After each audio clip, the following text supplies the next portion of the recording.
Brahma YouTube चेनेलाव गासिखौबो बरायबाय। बे समाव आं नोंथांमोननो बैसागो बोथोरनि गोबां भिडिअ बानायना दिन्थिगासिनो। थिग बेबायदिनो गोबां बर' गामि गामि बैसागुनि जिहेतु रंजानाय बे हाबाफारिया दिनै ब्रैथि दिन जाबाय। बे ब्रैथि दिनाव आं मोनसे जायगायाव फैदों, जाय जायगाया जाहैबाय धेमाजि जिल्लानि सिङाव थानाय ब्रह्मपुर गामि। बे ब्रह्मपुर गामिया आंनिनो जोनोम गामि। थिग बेबायदिनो बैसागुखौ लोब्बा लानानै आं जा जायगायाव जोनोम जानानै देरदोंमोन, बे जायगायाव दिनै जोंनि जेब्लानिफ्राय जों गारना थांबाय, गोबाव सम जाबाय आं बेनिफ्राय गुबुनाव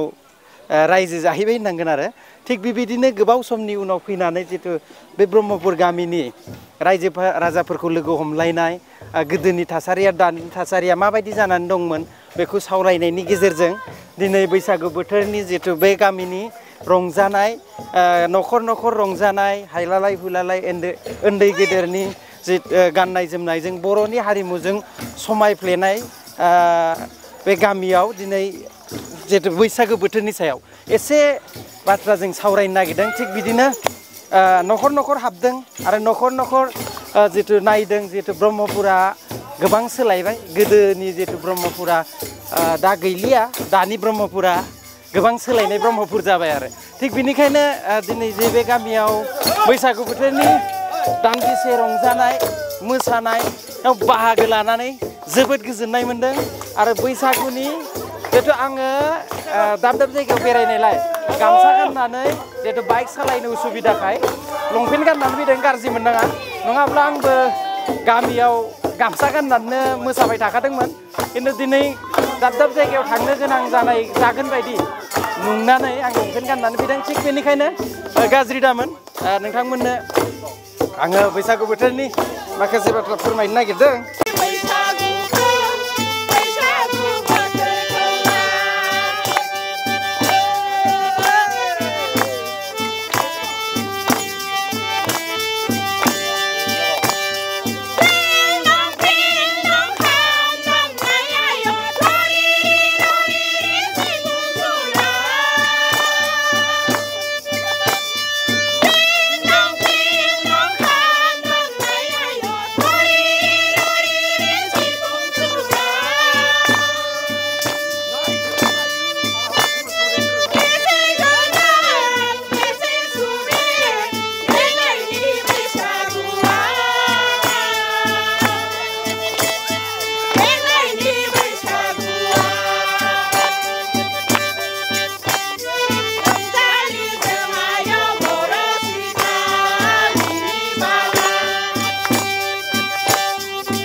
खुलुमबाय गासैखौबो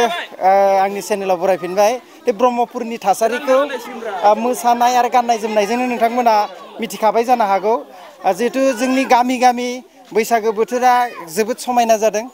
गाननाय जोमनाय डिसिप्लिनखौ लानानै जिहेतु आं गिदिं गिदिं गोबां जायगायाव गिदिंनानै नुबोबाय जिहेतु आंनि जोनोम जायगा ब्रह्मपुर बे ब्रह्मपुरा गोदोनि ब्रह्मपुर नङा जिहेतु दानि जुगजों सोलायना गोरोबनानै ब्रह्मपुर जाबाय थिग बिदिनो दिनै ब्रह्मपुर गामिनि दैदेनगिरि लाइमोन दैदेनगिरि बिथांमोननि दैदेननायावनो जितु ब्रह्मपुरनि थासारि दानि जुग बोथोरजों सोलायनानै बिथांमोना जोंनि बर' हारिफोरखौ बोरै जौगाहोनो हागोन ओनसोलखौ जौगाहोगोन बिनि सायाव खामानि मावबाय थादों थिग बिनि सायाव देग्लायनि बैसागु बोथोर नोंथांमोननि रंजानाय बिनि सायाव मा बुंगोन माबायदि देग्लायनि बैसागु बोथोरा मा बोरै मोनदों बे समाव देग्लायनि बैसागु बोथोर होनबाथ' जोङो जोबोद मोजांखौनो मोनदों मानो होनब्ला बैसागु बोथोर फैबाथाय जोङो आंल' नङा बा सोरबा सासेल' नङा बोराय एबा उन्दैनिफ्रायनो बोरायसिम माने बयहाबो माने बैसागु बोथोर फैब्लाथाय माने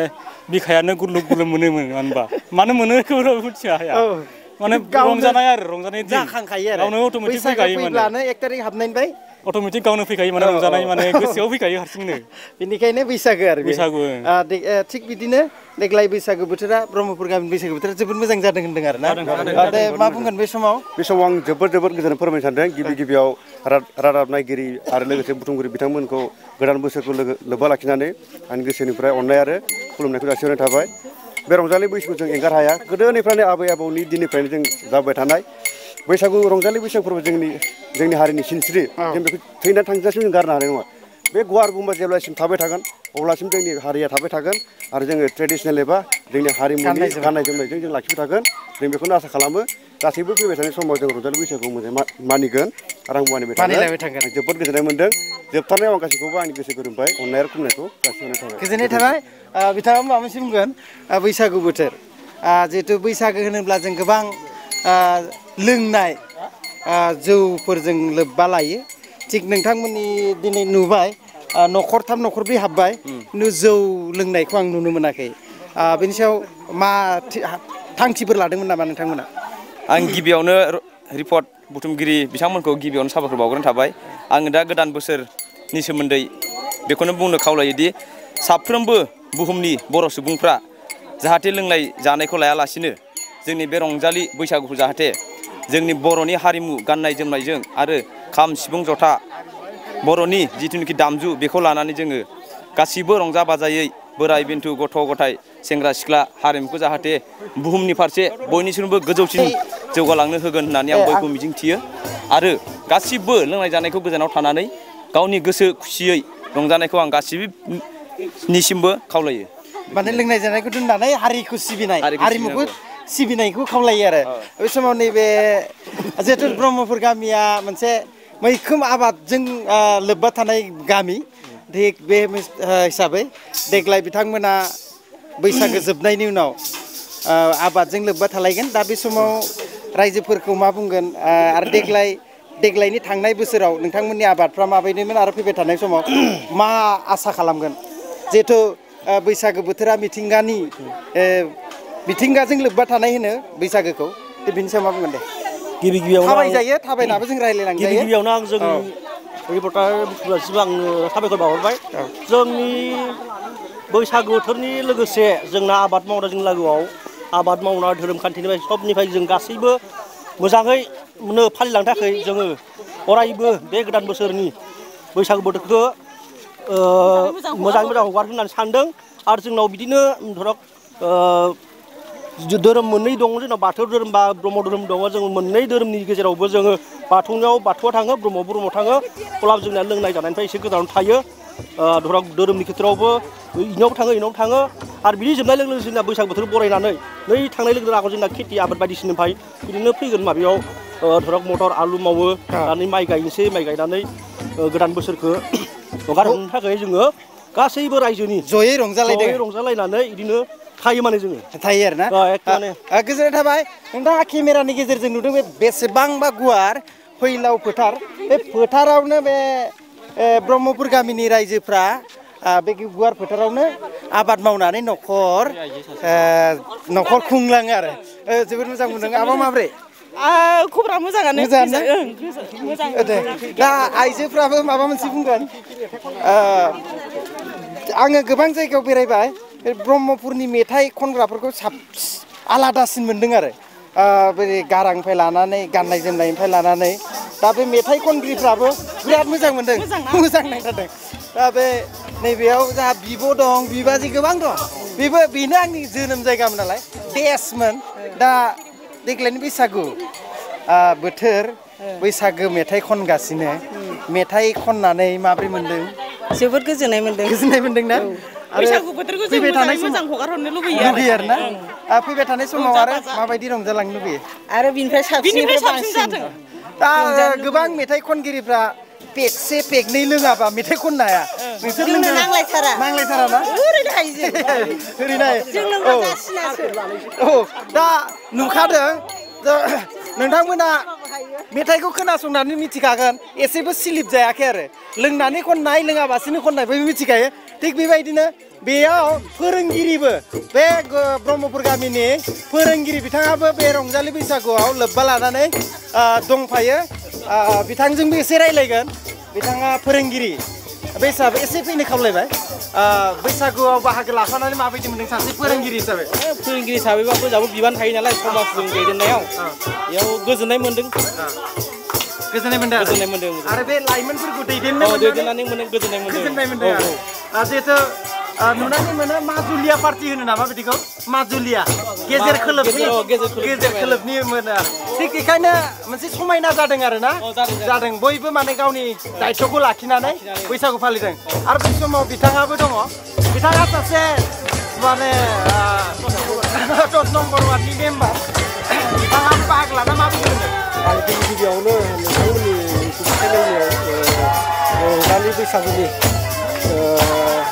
बोसोर गोदाननि साबायखर जासिग्रोबाय जोबोद मोजां जोङो माने गोदोनिफ्रायनो बिदि ओंखारनानै रंजा बाजायै रायजोफोरनि न'खर जों गिदिंनाय मोनसे हुदा दं थिग बेबायदिनो जोंबो देग्लाय बोसोरावबो गासैखौबो लाफानानै मोजाङैनो जों न'खर हाबनानै रंजादों आरो गोजोननाय थाबाय बे आदायाबो माबा मोनसे बुंगोन जिहेथु नोंथांमोननि लाइमोनफोरखौ गामिनि एक्स प्रेसिडेन्ट बारग' प्रेसिडेन्ट नोंथांनि लाइमोनफोरखौ दानि उन्दै लाइमोना जिहेथु गोबां जायगायाव लोंनाय जानायजों मुखुब नोंथांमोननि गामिनि लाइमोनफोरखौ माबायदि दैदेनलांनो सानदों उनाव आंथ' जों गामिनि लाइमोनफोरखौ मोजाङैनो दैदेननो सानदों आरो दैदेनगासिनो दं मोजांबो जादों दा बर्थमान मोजाङानो दा थांनाय सम बिराद मोजां सोलिगासिनो जोंनि लाइमोन जा गागि आफादानो जा बर्थमान जों लोंनाय निसाखौ जोङो बर्थमान गारथ'नाय जादों ओरैनो थांनाय समाव ओरैनो एसे आरो दै गांनाय हिसाबै जाय हायियाथ' हाखायानो जोङो बेखौ एकदम लोंनायखौ निषेध बा गारथारनो जों सानदों आरो ना जुवा माबा मोनसे लोंनाय निसाखौ जों गारनो सानदों आरो होमबासो जोंनि बर' हारिया जौगागोन इयुनसिम जोङो